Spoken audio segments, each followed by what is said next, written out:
આમોદ અને જંબુસરને જોડતા national highway 64 પર ગત રાત્રે આગની દુર્ઘટના સર્જાઈ હતી।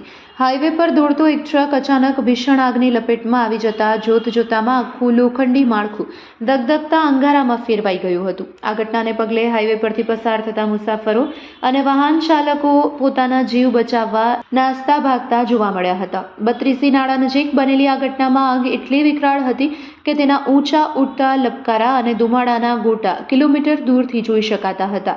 ચાલતા ટ્રકમાં આગ લાગતા જ ડ્રાઈવરે સમય સૂચકતા વાપરી નીચે ઉતરી જતા તેનો ચમત્કારિક બચાવ થયો હતો। જો કે આગની તીવ્રતા પ્રચંડ હોવાથી જોતજોતામાં લાખોની કિંમતનો ટ્રક બળીને કબાડમાં ફેરવાઈ ગયો હતો। ઘટનાની જાણ થતાં જ ફાયર વિભાગનો કાફલો તાત્કાલિક ઘટના સ્થળે દોડી આવ્યો હતો તો ફાયર ફાઇટર્સે પાણીનો મારો ચલાવી ભારે જહેમત બાદ આગ પર કાબૂ મેળવ્યો હતો।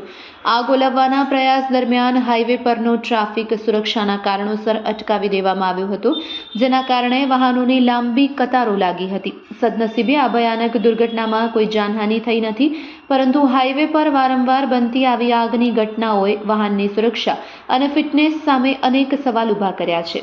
શોર્ટ સર્કિટ કે અન્ય ટેકનિકલ ક્ષતિને કારણે આગ લાગી હોવાની પ્રાથમિક આશંકા સેવાઈ રહી છે। હાલ પોલીસ અને સંબંધિત વિભાગ દ્વારા આગ લાગવાનું સચોટ કારણ જાણવા તપાસ શરૂ કરવામાં આવી છે।